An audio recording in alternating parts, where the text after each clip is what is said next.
Hello and welcome. It's 10 a.m. on Wednesday, the 15th of October. You're tuned in to our mid-morning newscast right here on Arirang TV. It's great to have you with us. I'm Mark Broome. Let's take a look at what's making the headlines.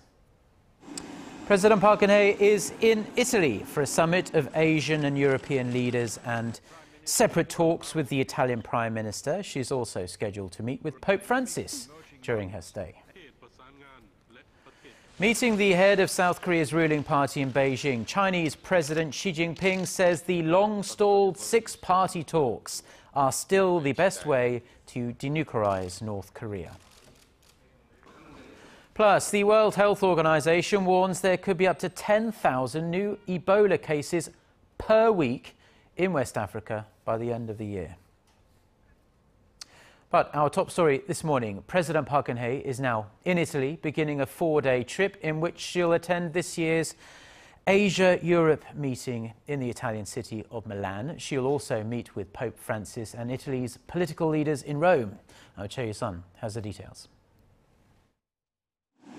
Just 3 weeks after her diplomatic debut at the United Nations, President Park Geun-hye will attend the 10th summit of the Asia-Europe meeting, better known as ASEM, in Milan, Italy this week. In line with the summit's theme of responsible partnership for sustainable growth and security, the Korean president will talk about her vision for connectivity between Asia and Europe, in particular her campaign to link energy and logistics infrastructure between the two continents. President Park will explain her Eurasia initiative to leaders from Europe and Asia and secure support from SM leaders. On Friday, the president will visit Rome for summit talks with her Italian counterparts and seek stronger cooperation in her envisioned creative economy of converging IT with culture and other sectors. Seoul and Rome will also discuss increasing trade and joint energy projects. Italy, the origin of the Renaissance and a fashion and cultural powerhouse, would be the best partner for Korea's creative economy. Aside from economic relations, President Park will solidify Italy's support of our North Korea and unification policies. She will also pay a visit to Pope Francis, who made a historic visit to South Korea in August. On the sidelines of the ASEM summit, President Park is scheduled to meet several world leaders, including Chinese Premier Li Keqiang. During that meeting, the South Korean president will likely highlight China's role in persuading North Korea to lay down its nuclear arms and to revive dialogue with the international community. Che Yu-sun, Arirang News, Milan. Well, following up on the last part of that report there, China has reconfirmed its stance that it will not tolerate North Korea's nuclear program. In a meeting with the leader of South Korea's ruling party, Chinese President Xi Jinping said that the so-called six-party talks are still the best way to urge the North to give up its nuclear weapons. Our Shin Se-min reports. Chinese President Xi Jinping wants to revive the long-stalled six-party talks as soon as possible, as he reiterated his country's view that the framework is the best way to persuade North Korea to give up its nuclear ambitions. The talks that involved the two Koreas, the US, China, Japan, and Russia, have been stalled since late 2008 when Pyongyang walked away from the negotiating table. During a 30-minute meeting with the leader of South Korea's ruling Saenuri Party, Kim Moo-sung, in Beijing on Tuesday, President Xi said that while the talks haven't been held for 6 years, they still represent the optimum process to deal with the problem. President Xi said the six-party talks could provide a sustainable, effective, and irreversible way of denuclearizing the North. Kim told reporters that Xi also touched upon the recent surprise visit to South Korea by a high-level North Korean delegation, including the regime's second most powerful man, Hwang Byung-seo. The Chinese leader said it marked a positive step forward for inter-Korean relations and added that Seoul and Pyongyang should talk through peripheral issues. Ahead of his meeting with President Xi, Korea's ruling party chief met with Wang Jia-rui, the director of the International Department of the Communist Party of China's Central Committee, to call for strengthened cooperation between the two countries. South Korea has set a fine example on how to modernize. It's something we can learn from. Specifically, South Korea has a major influence in economic and cultural fields. Wrapping up their discussions, the two sides pledged to widen their partnership in policy exchanges. They'll look to open a second round of talks in Seoul next year. Shin Se-min, Arirang News. Now, South Korea's permanent representative to the UN has revealed that while Seoul may be open to the idea of resuming talks to North Korea's Mount Kumgang, financial sanctions on the North would make it rather problematic in reality. During a parliamentary inspection of the Administration for Unification Affairs, this was held in New York on Tuesday, Oh Jun said opening the tour business again would actually be the easy part. The hard part, he says, would be how to stop the funds generated by the tours from violating economic sanctions on the North. He said it would be difficult to exclude the possibility that funds would be used for the North's weapons programs. However, the representative said that it was still too early to get into too much detail, as there are still no plans to reopen the tours at this time. South Korea suspended tours to Mount Kumgang in 2008 after a South Korean tourist was shot dead by a North Korean soldier. Now to some news just coming in. Korea's central bank has cut its key interest rate once again by 1/4 percentage point to 2% this month. Now, this marks the second rate cut this year, and it's a move that's being seen by analysts as a means of boosting Korea's economic growth at this time of rather sluggish growth. And we'll be bringing you more details on this during our next newscast at noon Korea time.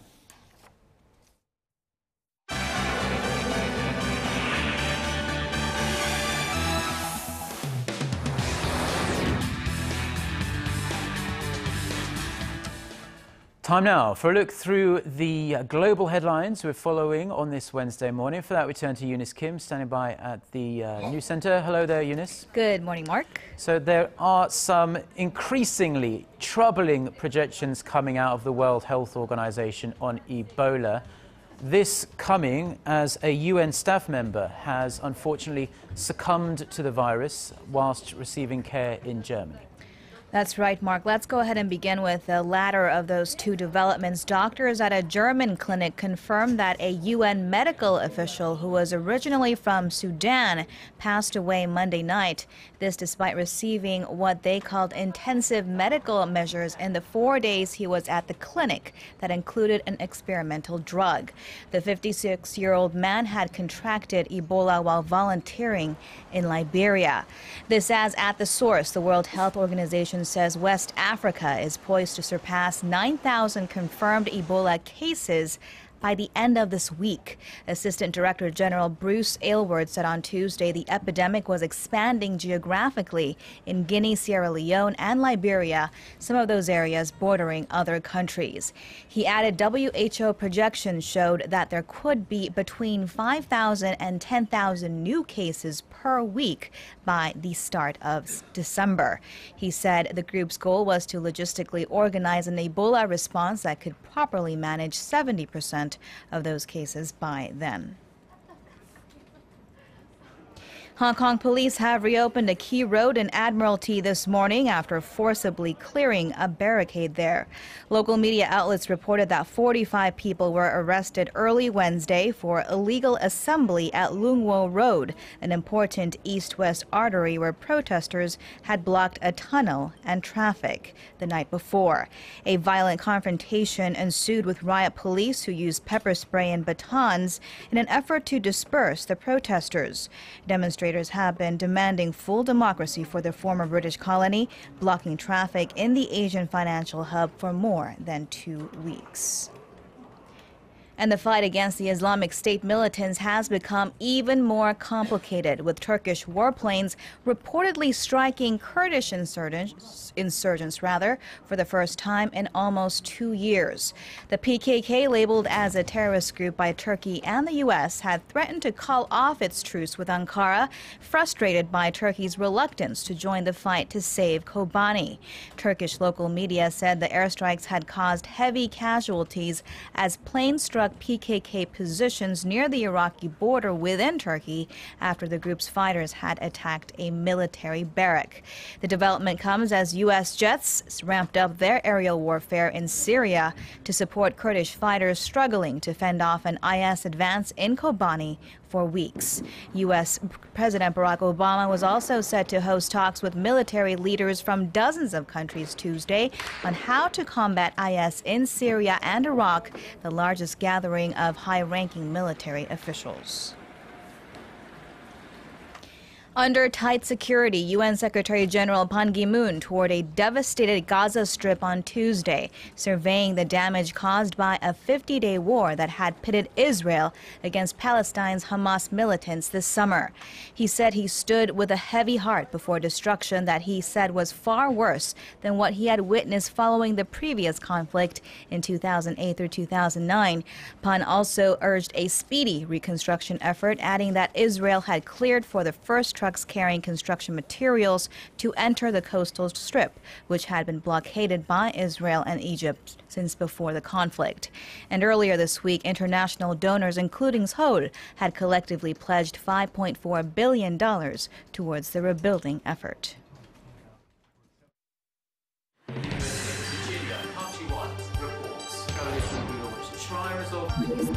We start before the sun rises to bring you the latest stories out of Korea. We also lead the way with important global coverage.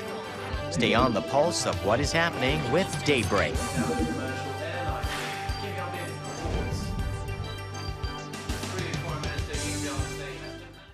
Oh, well, it's a bit of a mixed bag in the nation's job market at the moment. Korea's unemployment rate inched down in September from a month earlier, but the pace of job creation has slowed to a 3-month low. Statistics Korea says the jobless rate stood at 3.2% last month. That's edging down 0.1 percentage point from a month earlier. Slightly over 450,000 new jobs were created in September. That's up around 2% from the same month last year. However, that is the slowest growth since June, when fewer than 400,000 new jobs were created.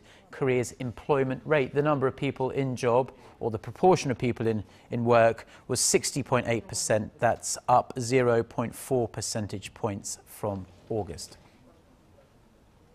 President Park Geun-hye has been stressing the need for regulatory reforms to boost domestic and foreign investment to hopefully spur economic growth and create some new jobs. Now, actions are being taken step by step to build Korea's reputation as a country that is much easier to invest in, and so countries and foreign investors can make some return on their investment. Our Song Ji-sun has more. Challenging Singapore, Shanghai, and other major cities in Asia for the regional headquarters of multinational companies. That's Seoul's aim and the sole purpose of a revision to Korea's Foreign Investment Promotion Act, which goes into effect on Wednesday.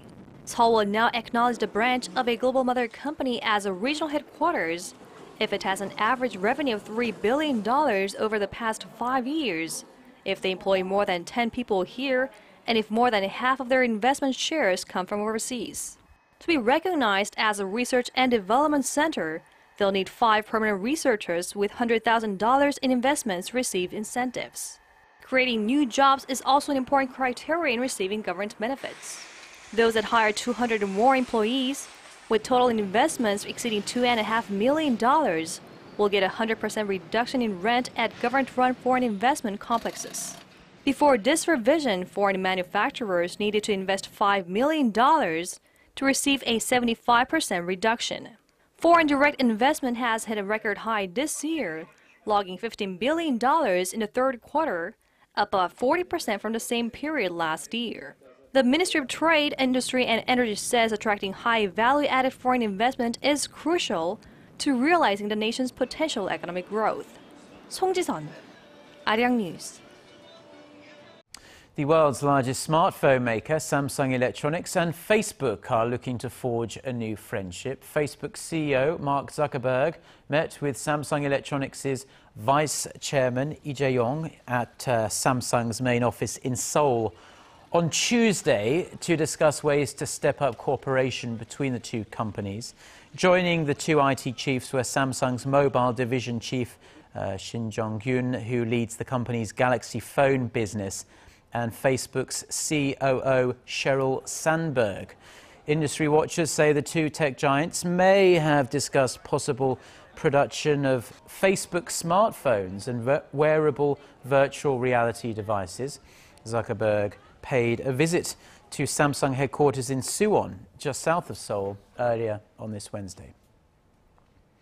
Now to some other big economic news affecting Korea. Daum Kakao, which is the country's newest IT giant, made a strong debut on the Korean stock market on Tuesday. It's already established itself as the #1 listing on the junior and tech-heavy Kosdaq index, but privacy concerns, very serious concerns over its messaging unit, may have kept it from reaching its target price. Park Geun-hye has the details. The new tech giant Daum Kakao got off to a strong start, with its shares closing up 9.5% on the first day of trading.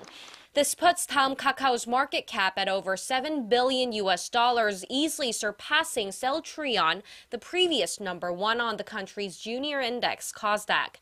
But not as strong as earlier expectations of $9.5 billion, amid recent privacy concerns spurred by reports that authorities are able to monitor Kakao messages real-time.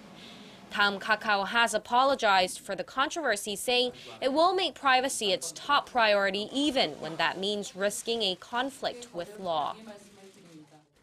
We have not been responding to requests from investigators to monitor messages since October 7th, and that will continue.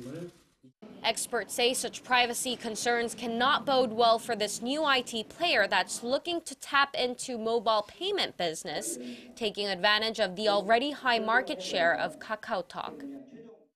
Daum Kakao thinks its new financial businesses will suffer if it fails to gain trust from users over the services it currently provides.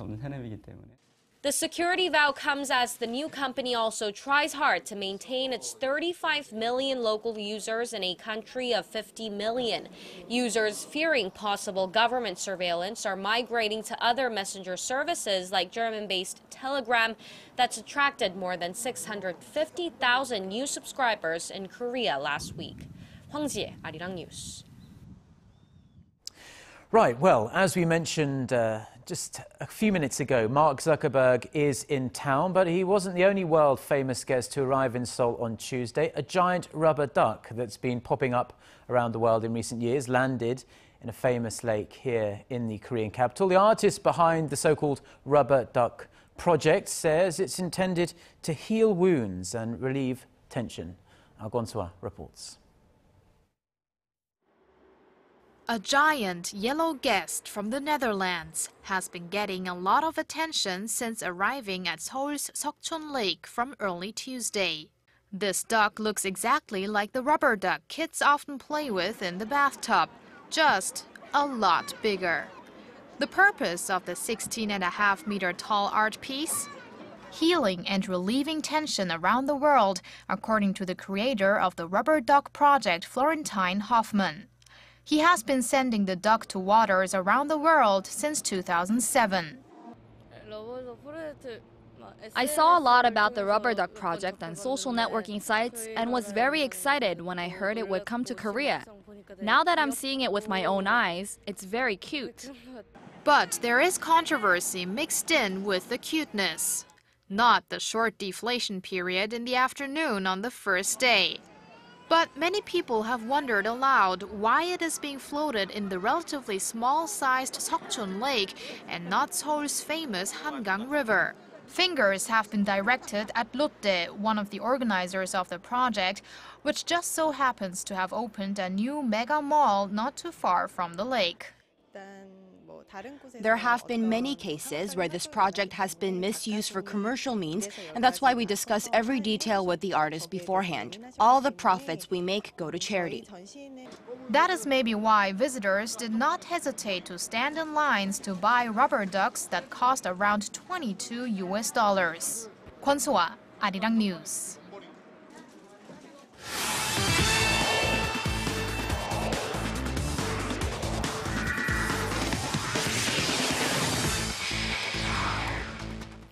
And a good Wednesday morning to you all as we kick things off with the big match that took place last night as the 63rd ranked Korean national football team went up against the 15th ranked Costa Rica, hoping for their second win under manager Uli Stilicke. Now both sides trying to get through the defense, but to no avail until the 37th minute with Celso Borges pulling through for Costa Rica, giving them a 1-0 lead. But just before the first half ends, the Lion King Lee Dong-guk does it again as he pokes one past the goalkeeper for the equalizer. But shortly after the second half kicks off, the defense proves to be a problem for Korea once again as Celso Borges scores his second goal of the night, giving the South Americans the 2-1 lead before Oscar Duarte makes it 3-1 with a brilliant header here as Uli Stiligate gets his first loss as the head coach. And now moving over to the Women's V-League Media Day, which took place on Tuesday afternoon as 6 teams got together to talk about the upcoming season. With the 6 coaches and 1 representative players from each team taking part in the annual Media Day, most of the coaches believe that the IBK Altos are the team to beat this year, despite GS Caltex winning the championship last season. With the new season kicking off this Saturday, the Men's Media Day will take place later today. Well, it's a lot earlier than we hoped, but LA Dodgers lefty Lee Hyun-jin returned to Korea on Tuesday after another successful season in the majors. Now, after the LA Dodgers were eliminated in the National League Division Series, the South Korean lefty landed in Korea on Tuesday with a large crowd of fans and media waiting for him. And during the press conference, he stated that despite a good season, he gave himself a 70 for the season, citing his injuries he sustained this past season. Now, he added that next season he hopes to pitch at least 200 innings and lower his ERA. And staying in baseball, but over to some Tuesday night KBO action as the Nexen Heroes crushed the Lotte Giants 12-4 with Nexen's Park Geun-hye hitting his 50th and 51st home run on the night. We want to take a look at the Samsung Lions take on the NC Dinos with Samsung's magic number at 1. And of course, going into the game here, second inning, Kim Tae-won, that one is out of here. A solo shot over the left field wall, and it's 1-0 Samsung. Bottom of the inning, Eric Thames, number 37 on the season as the NC Dinos tie the game at 1-1. Now blanks across the board the rest of the way until the bottom of the 8th, Lee Jong-wook, a triple to right, and that scores Lee Sang-ho as NC takes the lead 2-1. And with 2 pitchers combining a 1-2-3 ninth inning for the Dinos, NC wins this one 2-1 with Samsung's magic number still at 1. And now finishing things off in the KBL, where the Ulsan Mobis Phoebus win their second straight, this time against Jeonju KCC Aegis 75-70. Meanwhile, let's take a look at the Seoul SK Knights take on the Goyang Orions. Now, a rather close game from the start as the Orions take a slim 20-15 lead after the first quarter before going to the second half with a comfortable 41-32 lead. And despite SK trying to close in on the game, the biggest difference maker here is the 50% three-point shooting by Goyang as he scored 11 threes in the game to cruise through 83-67. And that's going to wrap it up for me. This has been SJ. Have a great rest of the day and see you guys again for your sports needs.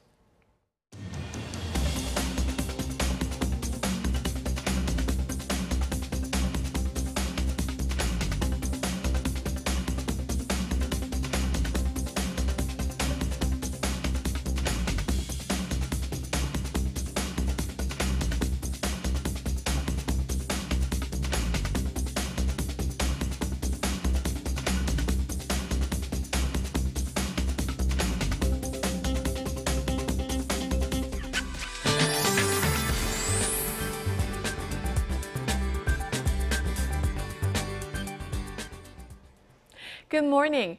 This morning was chillier than yesterday. Daily lows in many regions kicked off at the single digit, including here in the capital. And cold wave advisory is still in place for parts of Gyeonggi-do, Chungcheong-do, and Gangwon-do provinces. In fact, Hwangsung, one of the counties in Gangwon-do, saw lows dropping to -2 this morning. But lots of sun will be shining down on us throughout the day, and it should lead to a mild afternoon, so the daily highs will be similar to yesterday, hovering in the 20s. So let's take a closer look at those temperatures.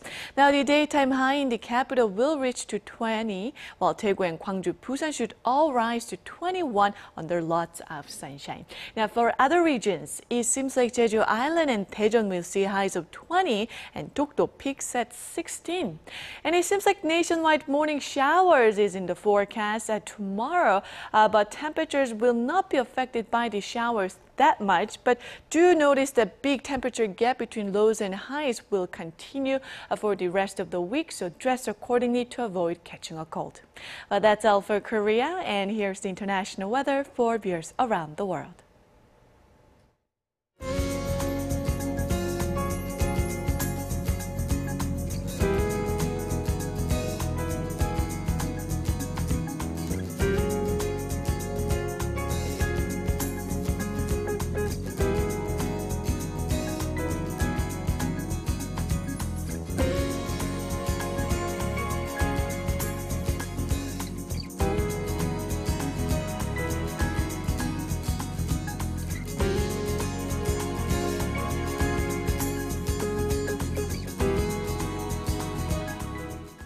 Well, that's going to do it from us for now. At least Korea Today is coming up at the top of the hour at 11 a.m. Korea time. Have a fabulous day. Thanks for watching. Goodbye.